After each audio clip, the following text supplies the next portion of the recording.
Hello, everyone. Welcome to another exciting Teja session. I am so glad to see you all here. It is going to be a very interesting subject today. Since March, as you know, is the month of celebrating women and harmony. So we've tried to integrate, celebrating women empowering other women, and discussing and hearing stories of women from different walks of life. So I hope you can hear me okay. Give me a thumbs up if you can. Okay, great. So let's get started. And right, so I'm going to ask Jayanti to introduce herself to some people who may be new to the session this evening. Sure. So I'm Jayanti. If some of you are new to this platform that we've been working on since the last 1 year, to give you some simple tools and empower people, just inculcate some positivity in our daily lives, simple practices that help us, and we feel like they may add value to your lives as well. So we want to share these tools and these practices and these little skills of empowering ourselves. So today we decided to get some women together. We've already gotten them together and we've asked them some questions, and we thought about sharing this with you because we know that as women, we are there's a lot of responsibility on us, and there's a lot of discussion about empowering women, and it's a lot about how we can become better versions of ourselves. And I think one of the things that people miss out on is the idea of compassion and love. And these are really tools that can help us build some inner strength. So we wanted to focus on that. And we've decided to share with you about 3 women. They've shared with us their meditation practices. So that's a little bit about this session. As far as I'm concerned, as you know, I'm a woman, and I have I have a background in dentistry, and I'm a researcher right now. I love science, and I also love my spiritual practices. I think they go very well together, hand in hand. So I'm really excited to bring all this knowledge, information that we've gathered from other people to you. Thank you, Jayanti. So you touched on inner strength, and I think I just want to quickly say that inner strength is often spoken about, but not often exploited to the full potential. And I think starting with a meditation practice is really about exploring that untapped potential for some of us. But the 3 women that we talked to, they've been practicing various kind of meditation techniques, and how it actually how it helped them evolve as better people in their life, and what sort of journey they went on, whether it's starting off with something fairly simple like mindfulness, and then going on to more rigorous practices or more regular practices, and how it helped shape them as better people.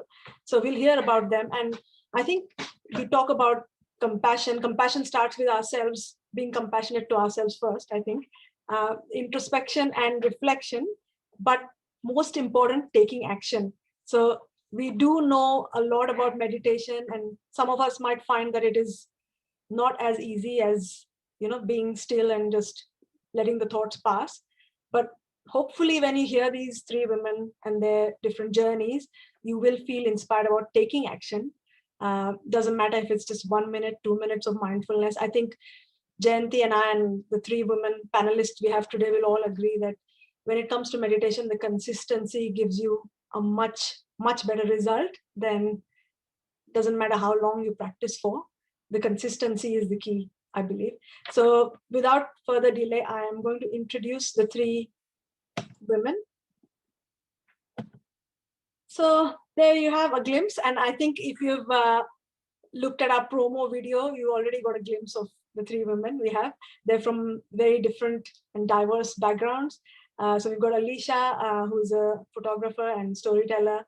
Blondine, she's a psychotherapist. And Jyoti is a sustainability professional. They involve themselves in very different kind of meditation practices. And that's the beauty of it, to listen to the varied practices. And it all actually emerges as the same result, becoming better versions of yourself, more calmness, more stillness, and appreciating yourself and finding that inner strength, as we'll find out along the journey. So I think they are here with us today as well. So you'll have the opportunity to ask them some questions and they might be able to answer them in more detail. So let's move on to the next slide, which is introduction about these three women. So because as Jayanti mentioned, it is a pre-recorded session. So we actually interviewed them and asked them the same set of questions. And then we did some editing in terms of stitching together their responses and a bit about themselves. So I hope you enjoy the session today. And so, hello everyone, my name is Alicia. I'm a freelance photographer. I've been doing that for the last about 5-6 years. So, you know, it's some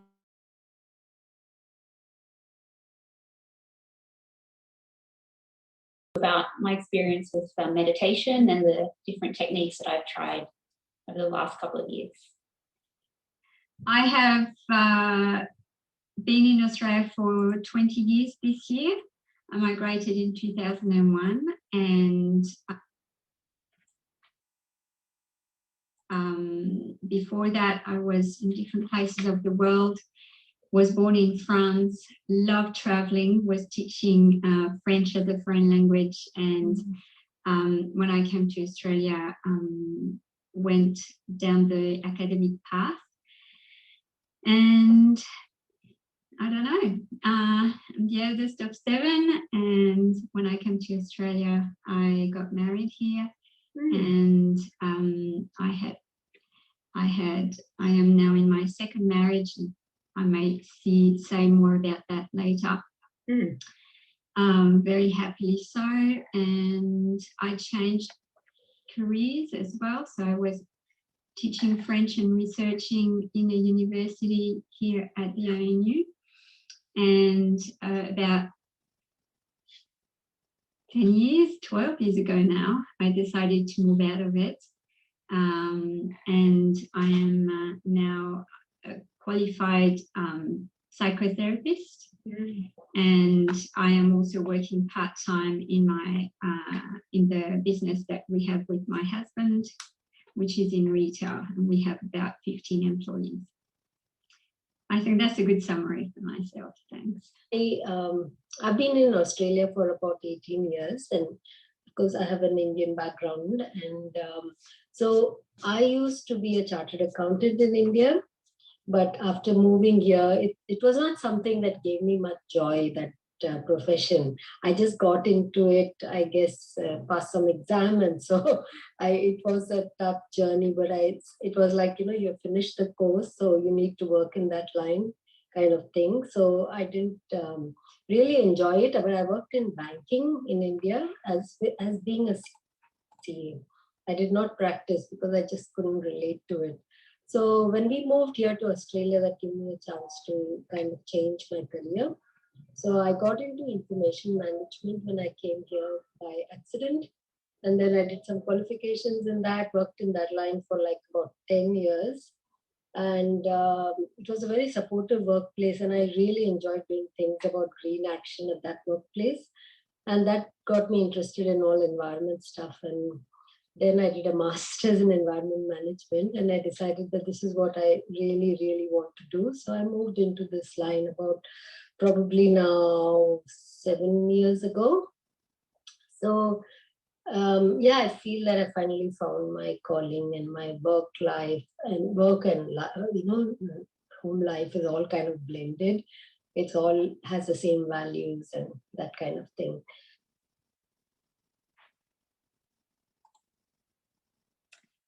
Great. So that's a bit about the three women that we spoke to. As you can see, they were quite different backgrounds and different journeys and their story.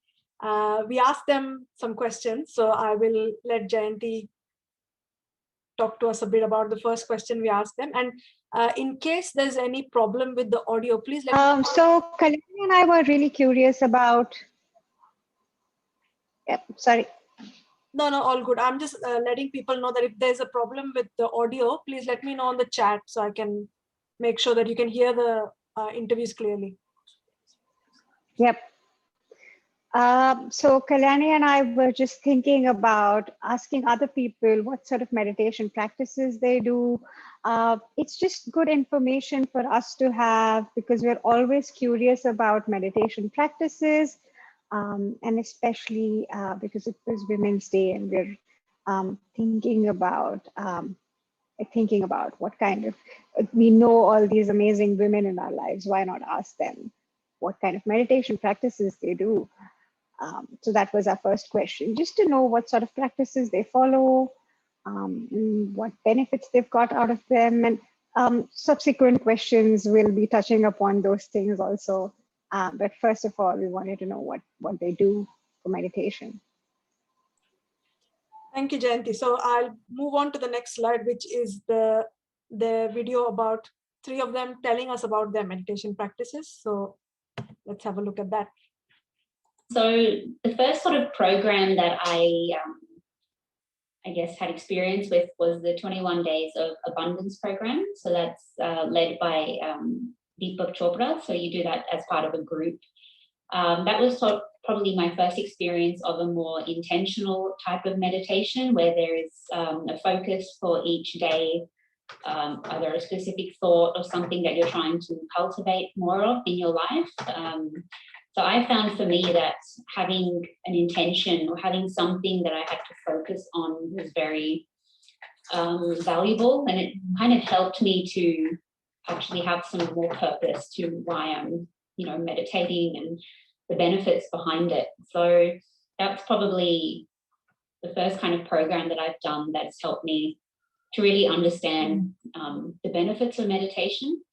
At the moment, I'm working through the Silver method, so that's a new experience, similar, but also, different and unique in its own way. But I think overall for me, the main benefit is that it helps me center and ground myself in the present moment, and also helps me to be more intentional about what I want to manifest in my life. So that's what I found for myself. I know initially the idea of meditation was a bit overwhelming and, just sitting there and what do you do for how long? Like, it's just, you just sit there and think about nothing. It's all a bit like, what is this? You hear about all the benefits that people have experienced, but obviously it's a very personal thing. So I think by trying out these different programs, these different methods, it helps you to realize what works best for you, and what you actually want to achieve and cultivate more of in your life.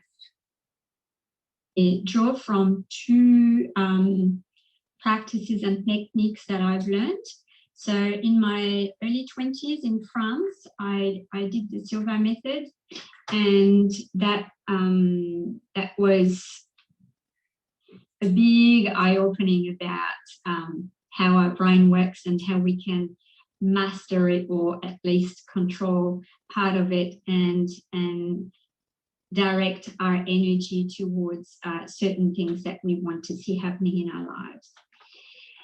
More recently in my life, I been coming across other techniques of meditation. So this is a very dynamic kind of meditation, quite purposeful in itself, with wanting to achieve certain things. And I'll tell you how I use it after. Then, yes, in 2006 at the ANU, I learned a Tibetan kind of meditation for about 2 years, which is a fairly structured way of meditating. And in 2008, was taught a technique called effortless meditation, and I am practicing that every day, as well as aspects of the Silver method. I find that both are quite complementary. They help me for different things. Yeah, and they have structured, or they have led the way in my changes in life. I think they both of them have been of great help in my transformational journey. I started meditation practice probably around, I would say 10, no, probably 12 years ago. So I had heard of this thing, this meditation practice called Vipassana.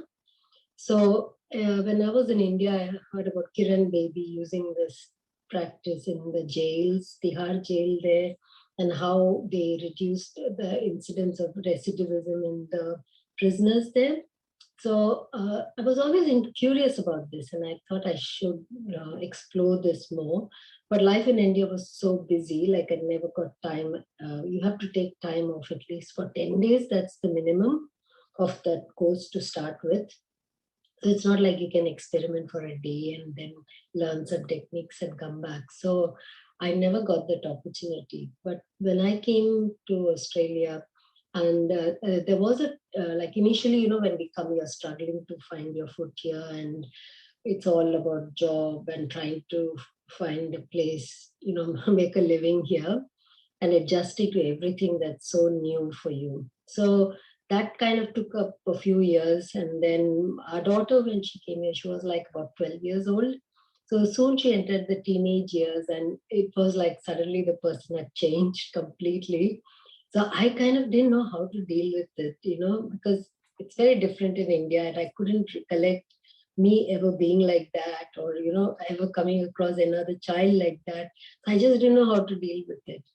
So even though I worked in national childcare accreditation, so I had a lot of people who were childcare experts. Like I would talk to them, but I still didn't get any kind of resolution for the conflict in my mind, and I didn't know how to deal with things.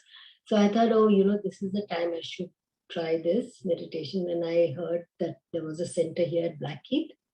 So I went up to the Blue Mountains and took some time off and stayed there for 10 days. And it was pretty tough the first time when I did it.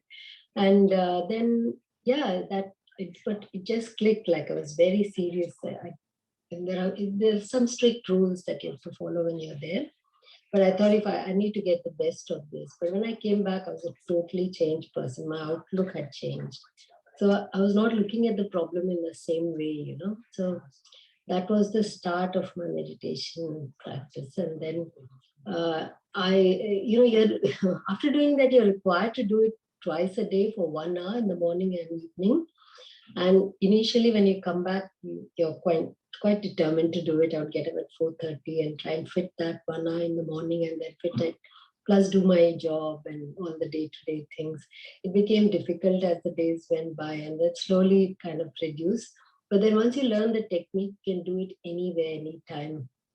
And I found everything, yeah, as I said, the whole outlook to life changed. And, you know, you look at things differently, very, very differently. You feel connected with the world. So that was the start. And now, since then, I've gone again twice.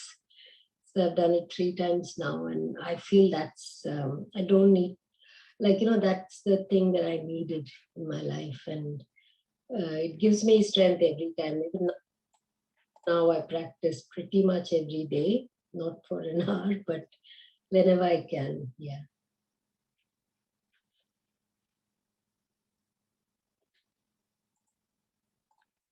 All right. I'm getting some messages about some audio disturbances. So my apologies for that. I have a feeling that if I mute myself, you lose the audio from my speaker as well. So I'm not muting myself. But if you missed out anything, the recording should be pretty clear. So you'll be able to rewatch it on the recording. So apologies for the technology issue here. I'll move on to the next slide. So the next question we asked is the most important one, I would say. So we heard about the 3 different practices. So Alicia's been she started with the 21-day abundance program. And I believe there's quite a few people in our audience who also have done that program. So I'll be really interested and keen to hear what you felt and what you learned from that program as well in a minute.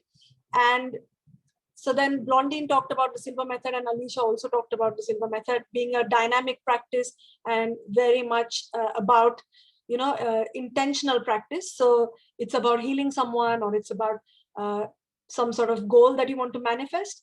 And then Blondine talked about the effortless meditation being the more observing, more sort of passive technique. And then Vipassana, which is when you start off with that practice, I believe it's pretty intense. 10 days of not talking, not showing expression, not communicating with anyone. And even I think for a person who is an introvert, it would be really, really challenging to just be with yourself. And we'll find out more when Jyoti tells us about how it benefited her actually, and how it changed her life, and why she continues to go back to that practice again. So let me go to the next video, which is the ladies telling us a bit more about how can others actually start off with some of these meditation techniques that they use on a daily basis. I definitely think it's doable for anybody. I think the main thing is just having an open mind and be willing to just give it a go and explore and see where it takes you. I think the biggest obstacle people have is skepticism, towards something that they maybe don't understand or that it's intangible. So I think definitely maybe having a program similar to 21 Days of Abundance is a really great way to start. It's a guided day by day sort of program that's set out and very easy to follow. So I think for anyone that's thinking about it and wants to try it, I think a program of some form is very beneficial. Yeah. Do you find it better when you're working with a group and having other people as a support and doing it together? I do think exactly. I do think it's it just makes you feel like more so that you're connected. It can otherwise be a very solitary practice if it's not something you're accustomed to. So I think having a group that does help one another, especially if you're all starting out together, it's a great way to support one another as you begin your own journey into meditation. It's something that I found very beneficial. Meditation is a tool, it's a practice. And using both, I find that the Silva method offers techniques, and effortless meditation is a practice. That's, you want something, you do a certain technique, but practice of meditation is something you do every day. There's no purpose in it. It's not to achieve anything. The only purpose, if any, is to actually be present, to be with self.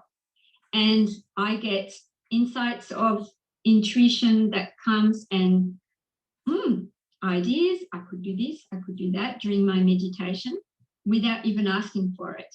In the Silva method, it's very targeted, very purposeful in that sense. I go to level to heal someone, to heal myself, to find a solution for this, for that. So having said this, the transformation that I was able to do in my life and about 12 years ago is due to effortless meditation. I did use the visualization technique as well as part of what do I do now and all of that. Yes, so they go well together. This is what happens. This is the cone of consciousness, right? And our everyday life is here, conscience. But we have a large part of ourselves which is subconscious. And in our subconscious, we're keeping stuff, traumas, bad memories, and things that keep us in a certain way, which is okay because it has helped us until now. The thing is, and this is what meditation has helped me realize, it doesn't have to be that way. So the direct result of practicing meditation means that I am a freer individual.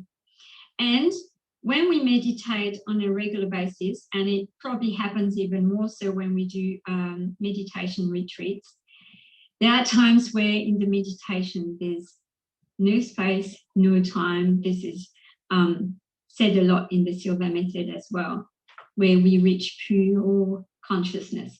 So it's just that the experience of pure consciousness is not always, and the more we meditate, the more these little stuff things come to the surface and disappear, right?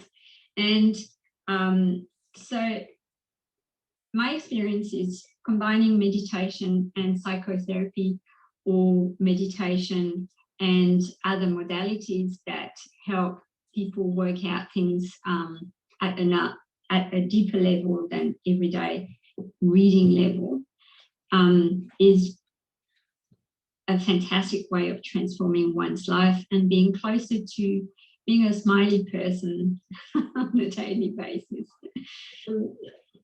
I think like if you have that seed in you, it will come automatically. So even if I try to inspire someone, it won't work. To be honest, I feel that if you've heard about this, it's there somewhere within you. So I'm telling you this about myself, and you might just keep that. You listen, and it'll be there somewhere. But one day when the time is right, you just go and do it, you know. So just to give an example, like when I did this for the first time, I went on my own, and then my husband, like he came to pick me up, and I just asked him, "Do you think you would do this?" And he said, "I don't think so." So, but then after a few years, you know, one day he just booked for this course, and he went and he did it. So I just feel that, you know, it's something that comes from within you. So I might tell someone that, look, don't be overwhelmed. It's all right. You'll be able to do it. Especially when people are down. Like sometimes I tell my friends, you know, maybe this is you might like to do this. I might just suggest it and sow that seed. But then it is up to them to go and explore and see what it is all about, and go, and they'll do it. Like, you know, if the time is right. So I feel that it's like a calling again. It just comes to you. Like all these years I was in India and I never did it. I never made the time. You know, sometimes it's not a lack of time. It's not your priority. You have other priorities. But when the time is right, you'll make the priority and you'll go and do it.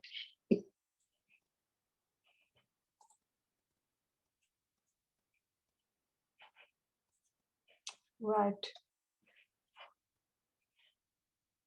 Okay. So before I move on to the next question, I actually want to pose a question to the audience, and want to find out if you've done any of the meditation practices that our three panelists talked about, and would you like to share, because we'd like to hear from you. You can put it in the chat, or please unmute yourself and tell us about if you've practiced any of these techniques and how you've been finding them, and how they've been working for you. I know some of you have done the 21-day abundance program, so keen to hear. While people are chatting, I just want to say that all three of these women that we interviewed, I'm so grateful for them, and I'm just seeing the light in them, you know, as because we've already had this conversation, so I already know what they've said, but just hearing it again, you just see the light in them. Deepika saying she did the 21 days abundance. What did you think of it, Deepika? You want to type something or say something?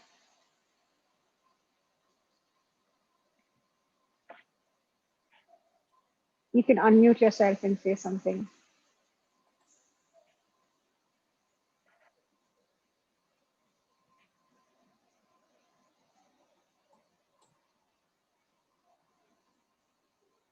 Oh, Blondine has done the 21 days abundance as well. That's great. Would you like to share with us? Anyone?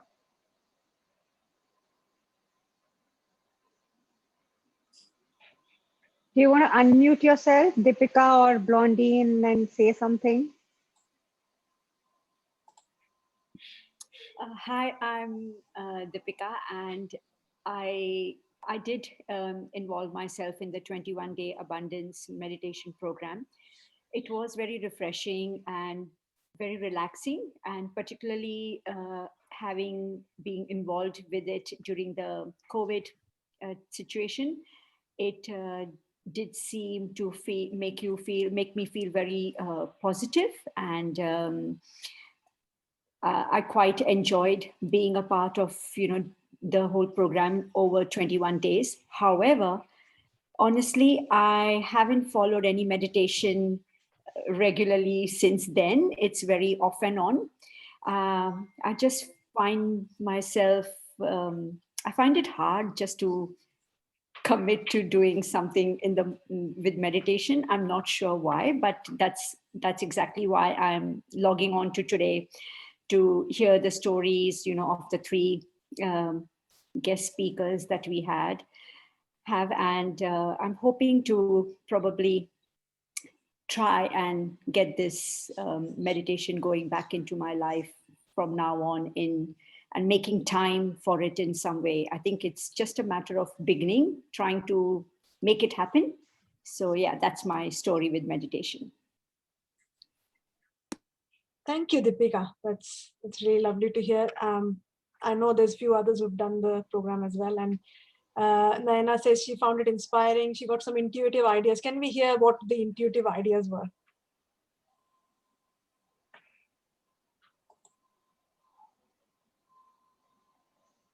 Right.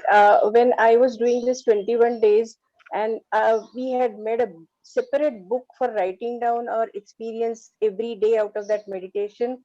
And I still refer to that book and just open it up and find again re-inspired with those ideas which I had collected during those 21 days. And I find that, sometimes you are blocked of, say, money.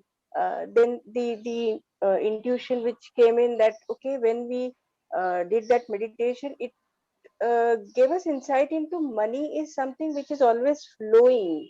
So I got this good idea of money is not something which is accumulated and it is like stored or something like that. It's flowing.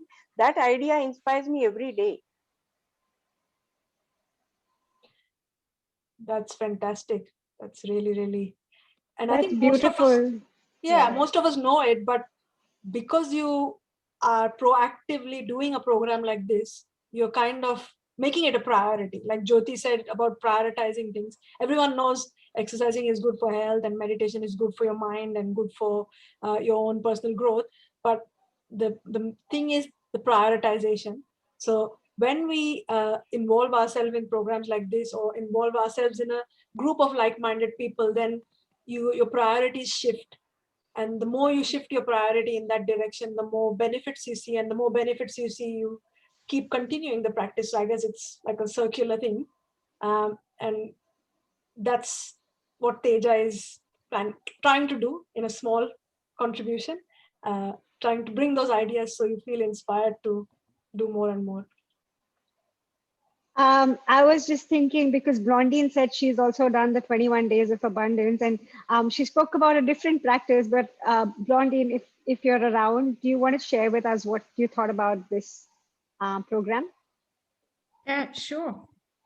So I like the fact that there was a mantra every day, which was different. I mean, a few days it was the same, but it was over the 21 days, I discovered so many mantras. So that was great. And also I liked that it was a program that actually allowed me to open my eyes and focus on different things every day. And there was one particular day meditation that I liked a lot, which was about connecting with the higher source. And I find that with abundance, there's a great correlation between abundance and gratitude. And for me, they're kind of the same. And as as I was focusing on abundance, I think I was growing in gratitude as well. So that's something I actually, at the end of it, I did it twice in French, translated from English, translated into French. And there were some variations between the two. And at the end of one, I thought what I really would like to do was to do one day, the first day for 7 days, day 2 for 7 days, day 3 for 7 days, so that I really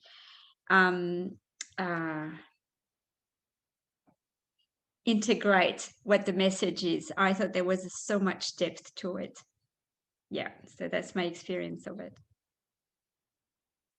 Awesome. Thank you so much, Blondine, for sharing. And so lovely to see you on the call. So lovely to see you live on the call.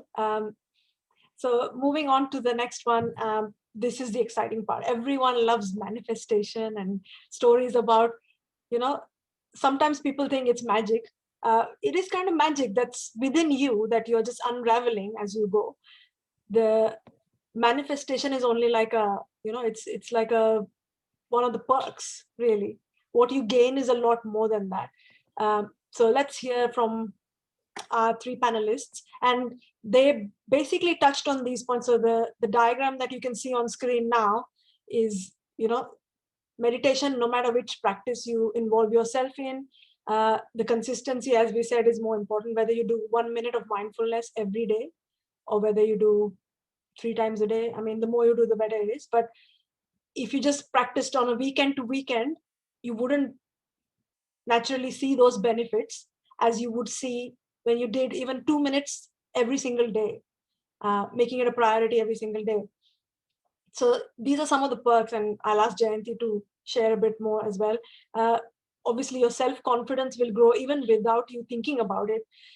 It has got immense health benefits, and I can personally vouch for this because ever since I've been doing any kind of meditation that I do on a daily basis, instantly relaxes my body, and I can feel that the relaxation flowing in my body as I consciously relax the body has much more impact than even sleep or rest has on my body, and that kind of helps building the immunity, makes you stronger within.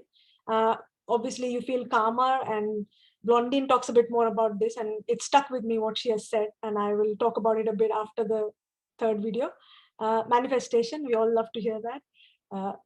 How whether it's attracting money, attracting property, attracting a partner, or attracting a job, whatever it is that you're looking out for, it all happens in the due course. It does. And I think it's all to do with belief as well. And improved relationships as well. So I guess you learn to do more inner work, and you learn to, if you're being nasty or if you're being aggressive, you actually learn to reflect, and your relationship with yourself will improve. And that's the reason why it will improve with others as well. So I can see there's more chit chat about the 21 days. Yeah, it made Kalashi right after so many years. Yes, and I think I've read about this. I don't know enough, but there's some sort of neural connection when you actually take pen to paper, and it's far more effective than using the keyboard. There is some kind of connection with your brain that helps you, that the information that you write down has a much better impact on you. And I guess focusing on different areas, exactly. So the 21-day abundance, I will encourage you to, for those of you who are not familiar with this, we've got a link at the end of our slides, and feel free to take a picture of the links that we share. It has the link for the 21-day abundance, which is a free program by Deepak Chopra. So that's great. And yeah, you can certainly use apps. So Anna mentions that she uses apps like Calm and Headspace. There's plenty of apps. This again, there's few references about some very, very simple and easy mindfulness and meditation, guided meditations, as short as 5 minutes, 10 minutes. And if you're looking for a starting point, I would highly recommend them. Jayanti, would you like to add any more to the benefits of meditation? I think you've covered pretty much everything. I just want to touch upon what Kalashri said about the writing bits. And I often find it very useful to combine meditation with journaling, because I'm a thinker, right? I think for my job, like I'm in research, I'm wired to keep thinking. So sometimes it's when I find it quite difficult to just sit down with myself and my thoughts. I do like these type of meditations which make me write things. And sometimes like combining a journaling practice with meditation is so effective in my opinion, because then one, you have a record, you've kept some evidence of what you've meditated upon, and just reflecting on your thoughts, and making a note of it. And like you said, putting pen to paper, it helps you slow down so much. So definitely with Kalashri on the point of combining meditation with some kind of journaling, it's really effective, especially if you are at a beginner stage, or if you're exploring meditation. It's really useful to do that, in my opinion. And the other thing that I wanted to say was about what Blondine said before I forget this, is about combining psychotherapy with meditation. This is a very, very powerful thing in my own life, because like she said, things have to come up on the surface. And then once they're up on the surface, you deal with them. So you need like, I think both work hand in hand, because sometimes psychotherapy helps me bring things to the surface. Sometimes meditation helps me bring things to the surface. And then there's sometimes when psychotherapy practice has brought something out of my subconscious, when I'm meditating on it daily, when I'm doing these daily practices, it helps me to deal with it at a conscious level also. So definitely combining meditation with other things has had a very, very strong impact in my life. Thanks, Jayanti. I would also like to invite Alicia to tell us something about the 21-day abundance, because she's the one who invited me to join this program. So I owe it to her. It was a really good experience, a very different kind of meditation. And, Alicia mentioned that, sometimes we have doubts. Is this going to work? How is it? And because Jayanti and I have been doing the Silver method, and we use those techniques very, very often and to great benefit as well, you kind of become a bit biased as well. And when there's other techniques people introduce you or other programs, you're a bit skeptical. To be honest, I was as well. But like Nayana said, it really helps to consciously change your perception about abundance and wealth and money. So thank you, Alicia, for inviting me to participate. And can we hear from you how you felt when you did the 21-day abundance?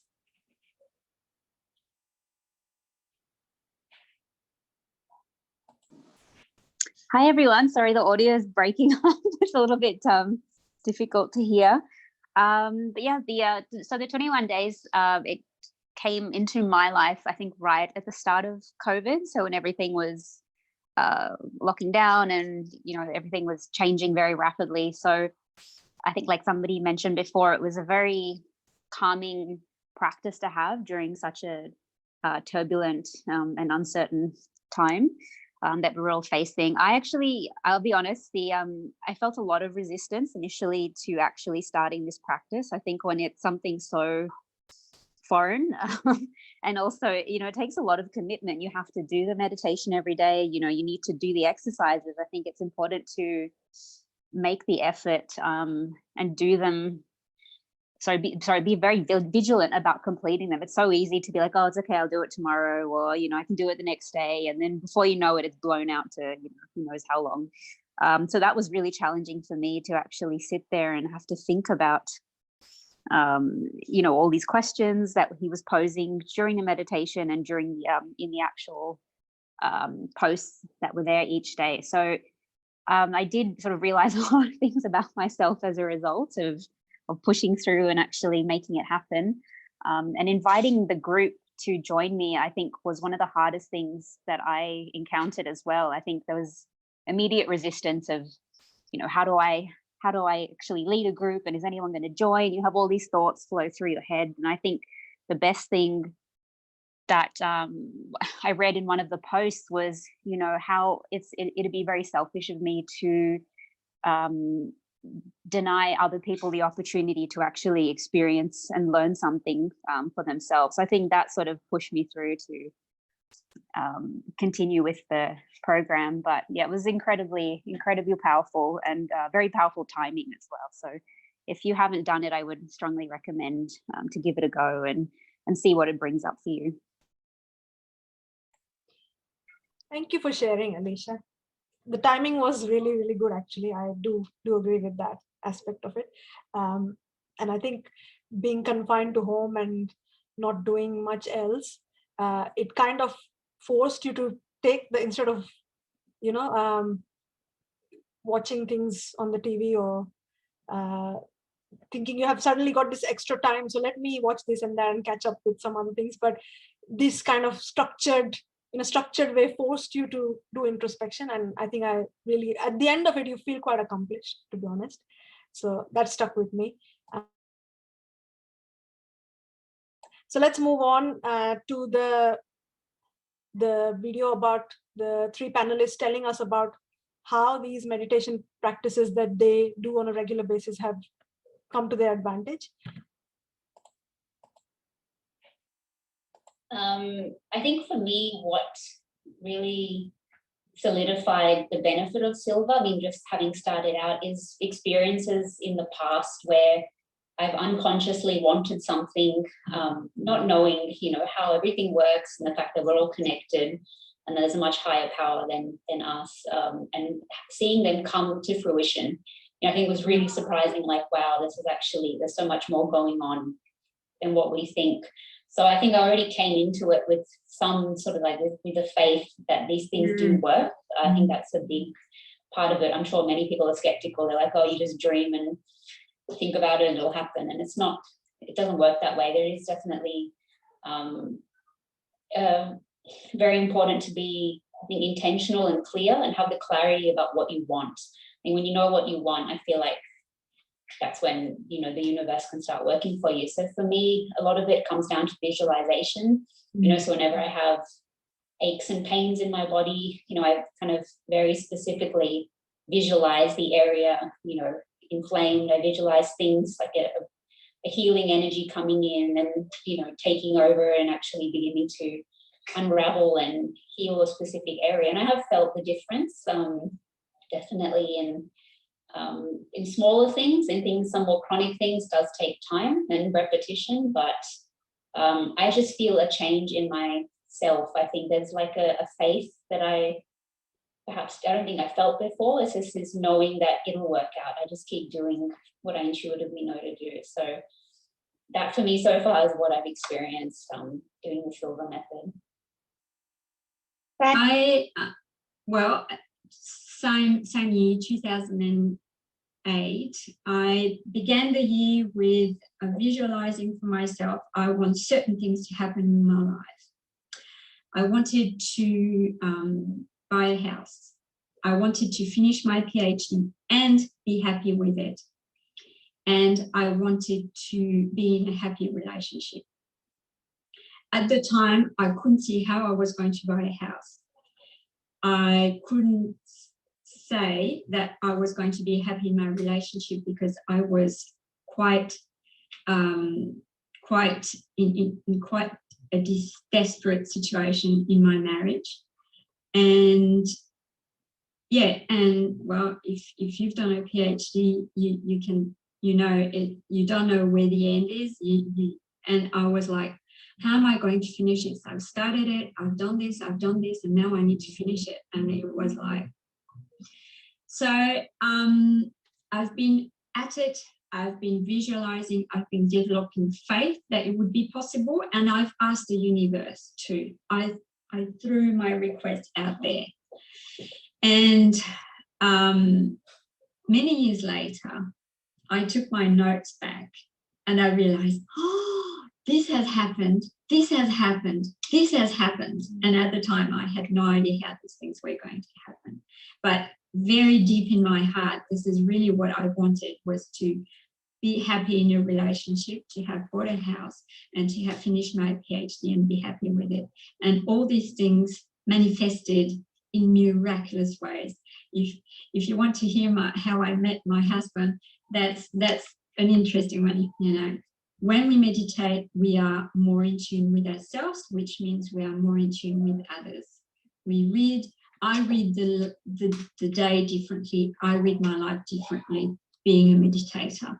When I meditate later in the day, I can see the difference. I can tell the difference.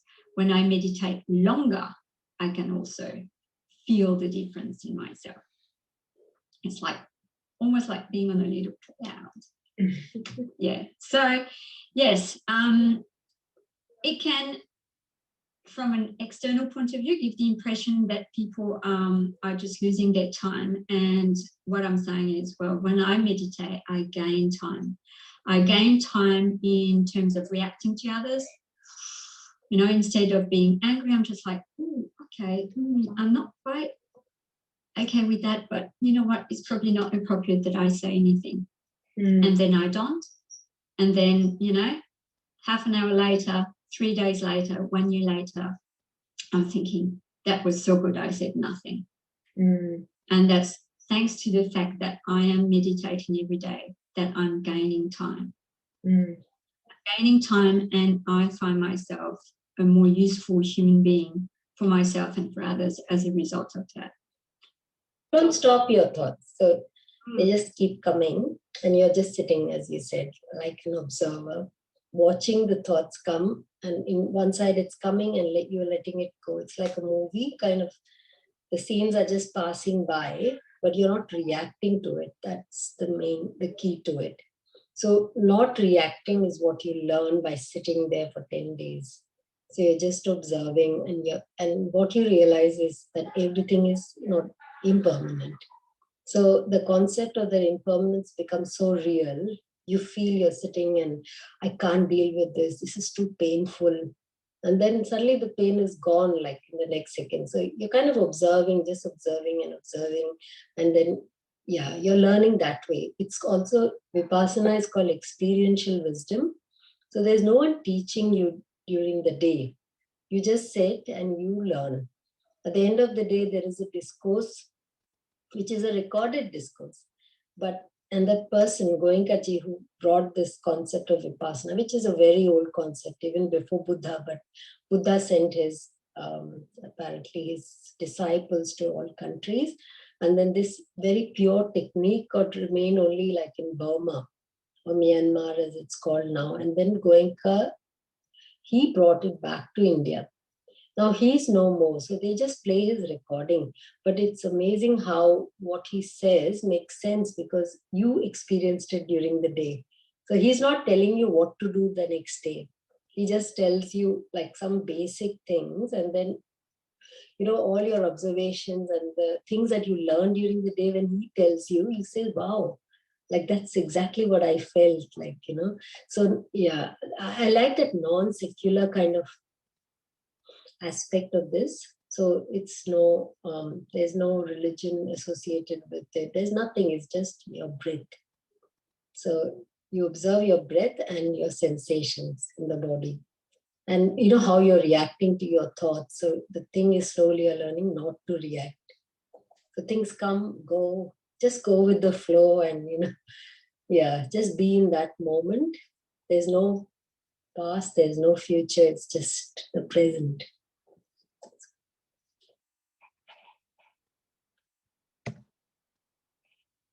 Right. Okay.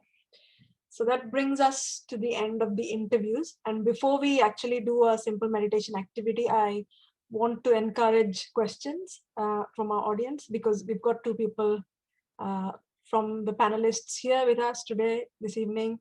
Jyoti is not here, but she's more than happy to take questions. And if anyone in the audience have actually experienced Vipassana, the meditation technique that Jyoti is referring to, I would love to hear your experience as well. So, Jayanti, would you like to say something? Yeah, until people are chatting, I'll just say that I feel so inspired right now.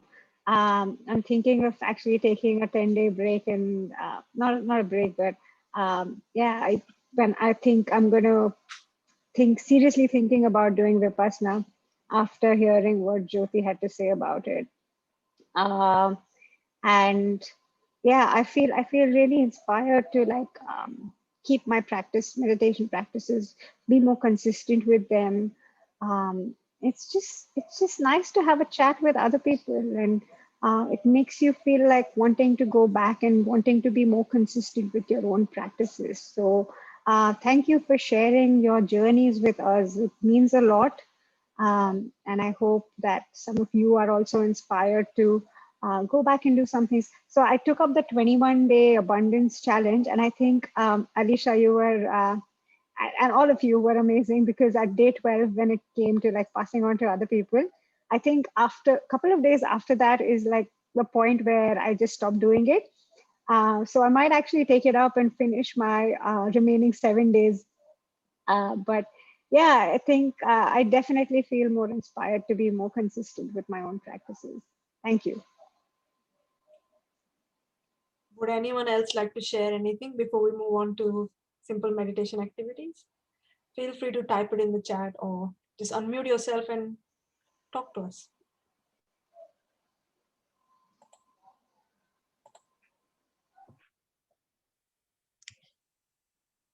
I'm not sure I heard all the words because the sound comes and goes, but if there's one thing that has been consistent throughout all the things that I've heard is practice every day. And yes, that's what was just said. Be consistent, do it every day, have it as a routine, early in the day, just before going to bed, something like that. Integrate it. It's a duty to ourselves in a sense, and I feel more human for doing it. I hope you do too. Yeah, thank you, Blondie. That's such a lovely thing to say, that it makes us more human, definitely does. And the more you do, I think your ego kind of dissolves as well, when you build that relationship with yourself. Like Jayanti, I don't know, Vipassana sounds very difficult for me. I'm not even an extrovert, honestly, and I feel like I'm quite happy in my own company, but 10 days sounds rigorous to me. I don't know if I'm ready yet. But I'm sure it will be such an eye-opener and such a revelation. I think Jyoti mentions, if you've heard the promo, the 10 days of not talking was the easy part. The hardest part was when you're confronted with all your thoughts, and to disassociate with those thoughts or to face those inner demons is really, I feel like I'll be too scared of it. But if there's some, if you break it down into pieces, I feel like I'll be a bit more comfortable with that. So Blondin's effortless meditation probably sounds like, okay, I might start off doing small bits of that. Anyone else would like to share anything?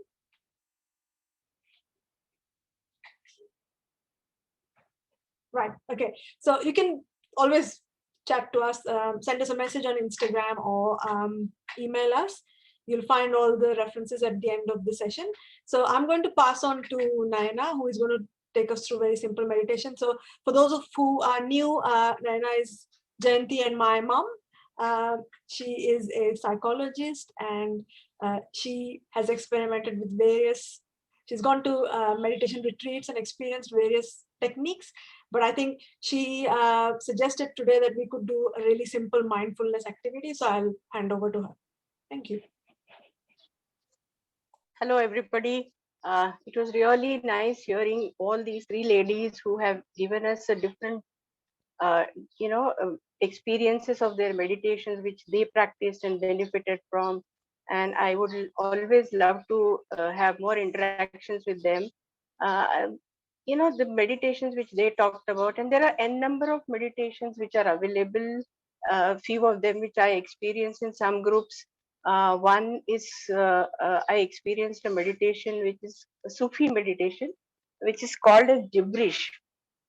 And I feel that every meditation has got a purpose, what you can achieve through that. So gibberish is a meditation which people find very useful when they are too much bogged down with many things. Like, if you are become like, if you just close your eyes and you hear a lot of sounds around you, you are in a chaotic position, then that time gibberish is a meditation which is very useful. People find that gibberish means talking nonsense. So you just throw out everything that you have without having any language to talk about. It's just nonsense, any nonsense you utter, and have rigorous high your hand movements also, and express it any way you want, but all nonsense. So some people find it very useful when you have to uh, get out of all those things which you have kept inside, and just bring it out. Then I also experienced one meditation which is called Latihan, which is a Indonesian practice which they do in groups, but you can do it individually also. This is a meditation where you surrender to the supreme power, where they feel that, when you just say that these 15 minutes I am just surrendering to the supreme power, and ask that power that you do whatever you want to do with me. And some people had intense experiences with this meditation, that they were with a paper and pen, and they said that, okay, the superpower is controlling, I'm not doing anything, and they find that the pen is writing on its own something which is very revealing. So these are very different kinds of meditations. And then what Jyoti told us about the vipassana, which is very intense. Then the other meditations which Alisha and Blondine had experiences of. But I would say that the point which is very much stressed here is that rather than the duration or the intensity, it is more for a beginner. At least it is more to do with consistency. Even if it is 3 minutes every day, but doing it every day makes a difference than doing a 1 hour meditation once in a week or once in a month. Or when you get into these groups also, you get something to learn, but doing it yourself consistently matters a lot. So what we'll do is simple. It is, some people call it like witnessing, some people call it sakshi bhav. So it is uh, just a simple uh, process of witnessing your own thoughts. So I would ask everybody to sit in a comfortable position, resting your back. And if you are sitting cross-legged, please open your legs, and you can have your hands on your laps, with the position that your index finger and thumb are touching each other. And then now slowly closing your eyes, you can just feel sensations in your body, starting from your feet. Just feel the sensations in your body, going upward through your legs, thighs, stomach, chest, your hands, shoulders, neck, through your face, to your head. Just slowly feel the sensations. Now feel your breath.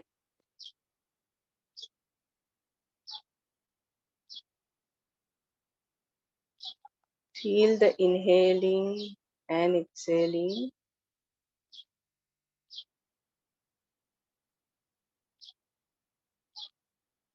Now imagine that you are a person who is witnessing your own thoughts, like waves coming in the sea and just passing by. Just be a witness. No reaction. Just be a cool witness to your own thoughts. A thought coming in like a wave and going off. Another thought coming in like a wave and going off. Just be a witness.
Now slowly moving your fingers and your toes.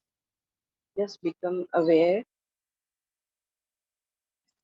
and slowly open your eyes.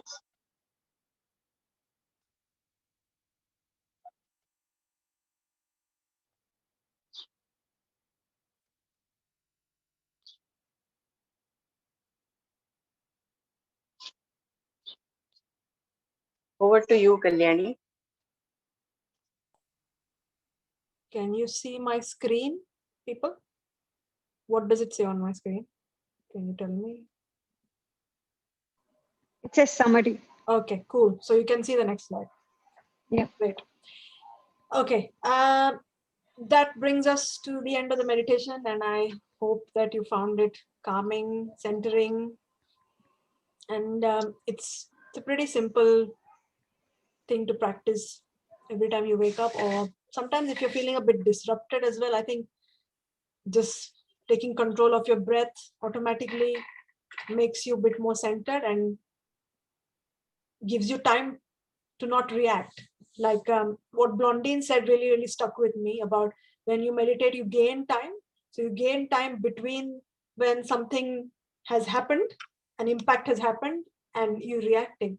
So when you actively choose not to react, that is the time you've gained that makes you feel so much more in control of your emotions, and it serves you so much better in terms of how you are shaping yourself as a person as well.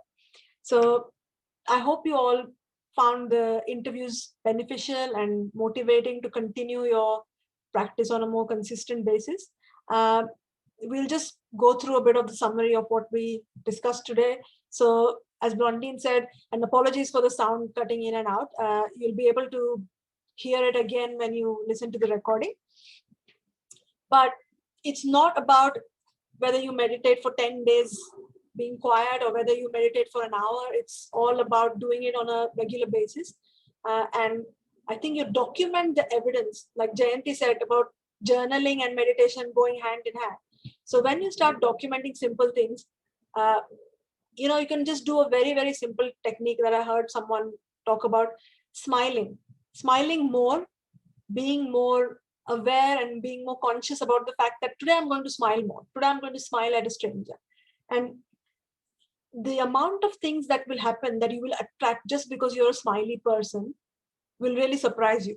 And you can even write it down. These are the 3 things that happened to me because I decided to smile more today.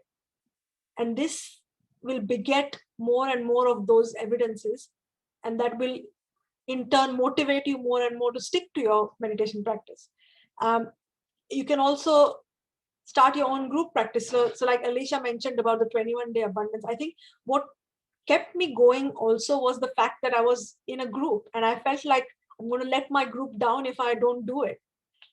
And when you have to part of the program is also to form another group where you invite others to participate. Sometimes you feel like, oh, this is an extra step and an extra burden. Do I really have time for this? But like Alicia mentioned, why should I deprive someone else of, benefiting, getting the same benefits that I'm enjoying? And then you feel more committed to it because, hey, if I don't do it, how can I even ask other people to do it? So start your own group. Sometimes it could just help by, when there's people who like to send images or quotes. Just send a message to your friend, meditation done. Maybe that'll help them to stay on track. Practice being in the moment. So Naina's meditation about mindfulness and observation is quite a simple and effective way to do. You'll find there's heaps of apps and heaps of different techniques that you can do on a daily basis. And mindfulness will show one thing, and that's really, really true. If you become aware, you will notice that you'll make less mistakes. Because when you're stressed, your brain is, it's in the defense mode, it's in the fight or flight mode, and that's when you're prone to making more mistakes. You trip and you hurt yourself. That's because your brain is trying to keep you in a safe place and not prioritizing other things around you. But when you are deliberately putting yourself in a state of calm, the quality of your output automatically increases. So you'll do well on tests, you'll do better at interviews, you'll do better in your daily job, you will get compliments, you will get praise for your work, you might become more focused on your fitness.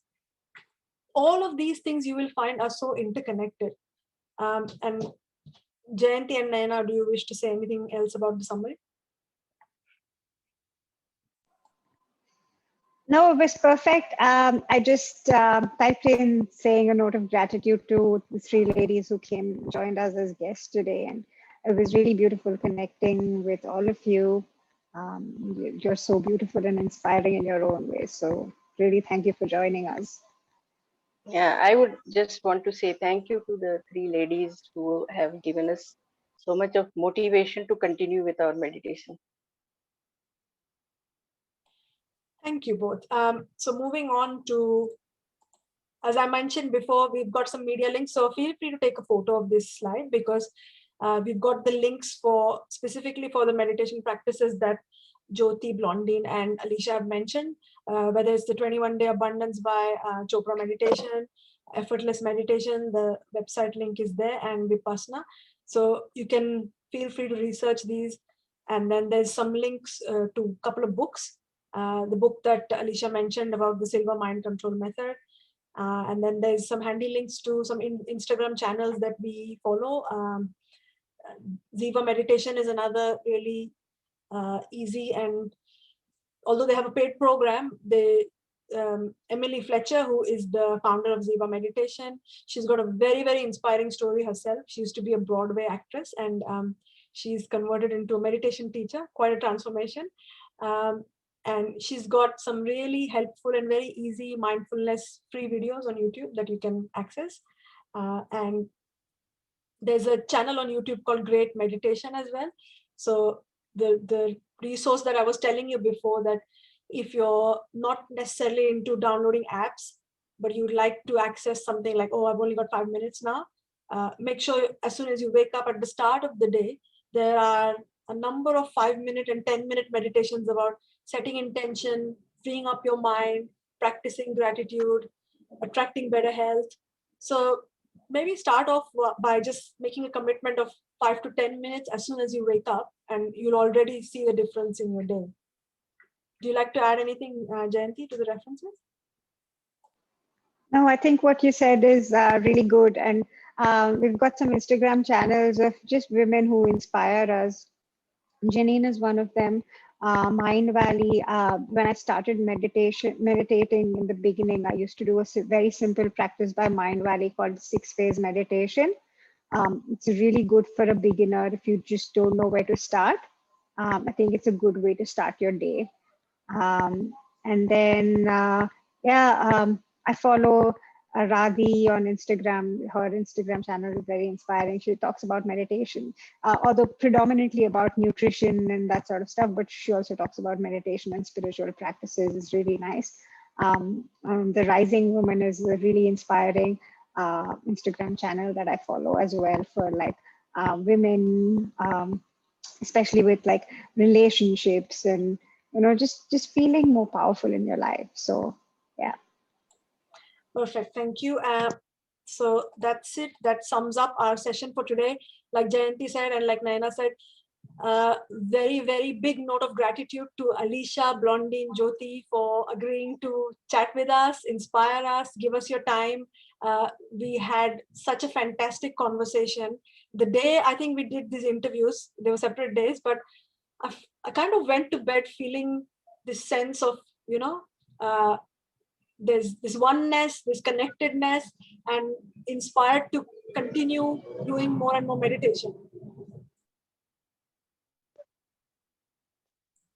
And so that's our social media links for you.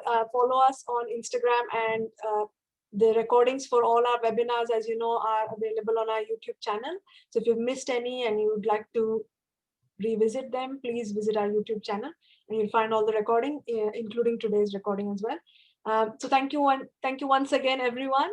And until we bring you the next session, keep doing your meditation practices and keep documenting those miracles that happen and help you to stay more human. Thank you. Good night.